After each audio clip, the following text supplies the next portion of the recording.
रासायनिक बलगतिकी चैप्टर के सभी महत्वपूर्ण प्रश्न जो बोर्ड एग्जाम में पिछले 10 सालों से लगातार पूछे जा रहे हैं, वो सारे प्रश्न इस वीडियो के माध्यम से हम लोग क्लियर करने वाले हैं। जी हाँ प्यारे बच्चों, इस वीडियो में हम यूपी बोर्ड एग्जाम 2024 के लिए क्लास 12th केमिस्ट्री में अति लघुत्तरी प्रश्न देखेंगे।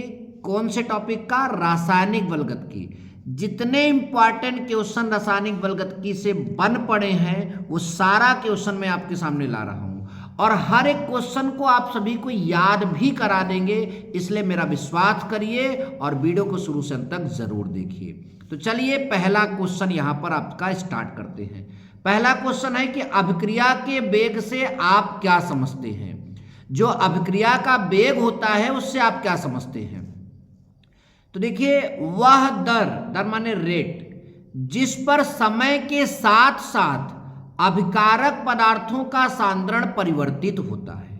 फिर से सुनो बच्चों, वह दर जिस पर समय के साथ साथ अभिकारक पदार्थों का सांद्रण परिवर्तित होता है। वह दर जिस पर समय के साथ साथ अभिकारक पदार्थों का सांद्रण परिवर्तित होता है, कामा अभिक्रिया का वेग कहलाता है। क्या कहलाता है?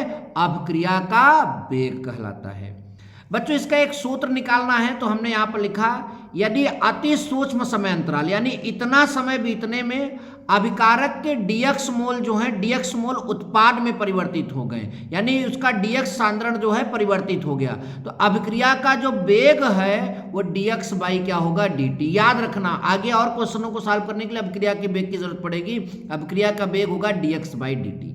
बच्चों एक बार पुनः सारे क्वेश्चनों को देख, मतलब सारे चीजों को फिर से एक बार समझ लेते हैं। प्रश्न था हमारा, अभिक्रिया के वेग से आप क्या समझते हैं? तो हमारा उत्तर बनेगा, वह दर जिस पर समय के साथ साथ अभिकारक पदार्थों का सांद्रण परिवर्तित होता है। समय के साथ साथ अभिकारक पदार्थों का सांद्रण परिवर्तित होता है, अभिक्रिया का वेग कहलाता है।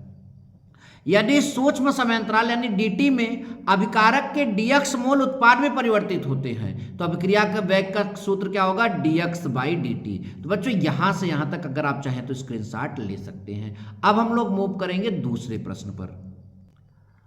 बच्चों ये प्रश्न हमने विद्या से मतलब कि इसका उत्तर छाप दिया। आपको इतना बकवास नहीं हमें याद कराना, क्योंकि परीक्षा के समय में आप संक्षेप में याद करके जाएंगे तो ज्यादा सही रहेगा। तो ये जो लिखा है इससे हमसे कोई मतलब नहीं, हम आपको एक शॉर्टकट तरीका भी समझाते हैं। अब क्या प्रश्न है पहले ये देखते हैं। अभिक्रिया का वेग स्थिरांक क्या होता है? यहां से यहां तक आप बिल्कुल मत याद करिए। dx बाई डी टी को भी हमने क्या बोला? अभी आप बताइए, dx बाई डी टी को इसी मतलब कि अभी पहले प्रश्न में हमने क्या बोला? अभिक्रिया का वेग। तो बच्चों बस आप इसके ऊपर थोड़ा सा लिखना कि अभिक्रिया का वेग, ये सी जो है अभिकारक का सांद्रण है, अभिक्रिया का वेग अभिकारक के सांद्रण के समानुपाती होता है। इतना आप लिखिए, अभिक्रिया का वेग अभिकारक के सांद्रण के समानुपाती होता है। ध्यान समझ में आया? अभिक्रिया का वेग अभिकारक के सांद्रण के समानुपाती होता है। या इस समानुपाती का चिन्ह हटाएंगे, कोई नियतांक आएगा के, और सी तो पहले से ही था। अब ये जो के नियतांक आया बच्चों, इसे यहां लिखा है के एक स्थिरांक है जिसे वेग स्थिरांक कहते हैं, और हमें वेग स्थिरांक को डिफाइन करना, तो यहां जो नियतांक आया वही वेग स्थिरांक है जिसे वेग स्थिरांक कहते हैं। यदि c बराबर 1 यानी सांद्रण जो है वो 1 हो जाए तो यहां पर 1 का गुणा करोगे तो dx बाई डी टी बराबर कितना हो जाएगा? k। यानी अब बच्चों ध्यान से देखो, आपका जो dx बाई डी टी यानी अभिक्रिया का वेग है वही अभिक्रिया का वेग स्थिरांक हो जा रहा है। लेकिन ऐसा कब हो रहा है? जब सांद्रण हम कितना रख रहे हैं? 1। तो बच्चों यहां पर लिखेंगे, अतः स्थिर ताप पर अभिकारक पदार्थों के इकाई सांद्रण, अभिकारक पदार्थ जो है उस एक मतलब इकाई सांद्रण पर होने वाले, इकाई सांद्रण पर होने वाले यानी इकाई सांद्रण में परिवर्तन होने पर, इकाई सांद्रण परिवर्तन होने पर, यहां परिवर्तन लिख देना है, इकाई सांद्रण परिवर्तन होने पर अभिक्रिया के वेग को वेग स्थिरांक कहते हैं। या अपने शब्द में लिखो, आपको अपने शब्द में ज्यादा लिखना है। स्थिर ताप पर यदि किसी अभिकारक पदार्थ का सांद्रण, अभिकारक पदार्थ के सांद्रण का परिवर्तन इकाई है तो अभिक्रिया के वेग को वेग स्थिरांक कहते हैं। तो फिर से बच्चों देख लो एक बार, आप यहाँ पर बोलोगे कि अभिक्रिया का वेग जो है उसके सांद्रण के जो अभिकारक के सांद्रण के अनुक्रमानुपाती होता है या समानुपाती होता है। प्रोपोर्शनल हटाओगे, एक नियतांक के आएगा इंटू सी। के एक स्थिरांक है जिसे वेग स्थिरांक कहते हैं। यदि सी बराबर 1 हो तो dx/dt इज इक्वल टू के। अब बच्चों यहाँ पर बोलोगे स्थिर ताप पर यदि अभिकारक पदार्थ का सांद्रण 1 इकाई परिवर्तित होता है तो अभिक्रिया के वेग को वेग स्थिरांक कहते हैं। तो बच्चों यहाँ से यहाँ तक आप अपने शब्द में इसको तैयार कर लीजिए। अगला बच्चों एक क्वेश्चन हमारा यहाँ पर है कि निम्नलिखित अभिक्रिया के लिए औसत वेग बताइए। ऐसी अभिक्रिया आएगी तो आप औसत वेग कैसे बताओगे? तो देखो ये अभिक्रिया हो गई, इसके लिए औसत वेग निकालने का एक फार्मूला होता है 1 बटा जो ये पहले वाले पदार्थ का सांद्रण है इसका ये जो मोल है इसको 1 के बटा कर दो तो 1 बटा n1। और अब औसत वेग है, वेग का फार्मूला होता है ये अभिकारक के सांद्रण में परिवर्तन बटा नीचे समय में परिवर्तन। तो 1 बटा जो है n1 बराबर 1 बटा n1 into active mass of dA/dt बराबर 1 बटा n2 into active mass of यहाँ d रहेगा d into active mass of B/dt। ठीक, इस तरह से हो जाएगा। और बराबर कर सकते हो यहाँ पर जो है इन दोनों में माइनस लगा सकते हो क्योंकि ये अभिकारक के सांद्रता है तो ये घटेंगी और इसके पद में लिखोगे तो 1/m, फिर उसका जैसे इसका लिखे तो ऐसे इसका लिख दोगे, इसका 1/m2 हो जाएगा। इनकी प्लस में इसलिए लगा रहे हैं क्योंकि ये जो है उत्पाद बनते हैं और यहाँ पर माइनस नहीं लगा, माइनस इसलिए लगाओगे क्योंकि जो है अभिकारक की सांद्रता हमेशा घटती है। तो इस तरह से औसत वेग आप इसका लिख सकते हैं। बच्चों अगला प्रश्न है कि ऐसी कौन सी अभिक्रिया है जिसके अभिकर्मक की सांद्रता समय के साथ नहीं बदलती? पढ़ा तो होगा ही। शून्य कोट की अभिक्रिया के लिए अभिक्रिया का वेग जो है अभिक्रिया का जो वेग है वो सांद्रता पर निर्भर नहीं करता, अर्थात समय के साथ इन अभिक्रियाओं में अभिकर्मक की सांद्रता जो है घटती नहीं, यानी उसमें कोई परिवर्तन नहीं होता है। तो ये शून्य कोटि की अभिक्रिया। आप डायरेक्ट उत्तर लिख सकते हैं शून्य कोटि की अभिक्रिया, इतना भी लिख सकते हैं। ठीक, अच्छा अगला प्रश्न बच्चों, शून्य कोट की अभिक्रिया से आप क्या समझते हैं? उदाहरण सहित उदाहरण द्वारा समझाइए। इसके वेग स्थिरांक का व्यंजक लिखिए।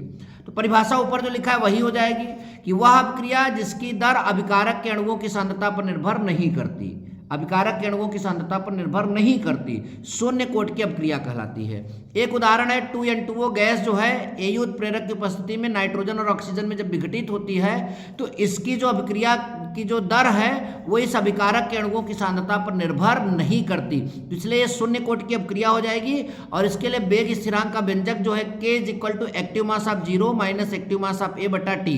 एक्टिव मास ऑफ 0 मतलब अभिकारक की प्रारंभिक सांद्रता, एक्टिव मास ऑफ A मतलब T समय पर अभिकारक की सांद्रता। तो इस तरह से इसका वेग व्यंजक हो जाएगा। ठीक, आई होप कि आपको यह भी समझ में आ गया।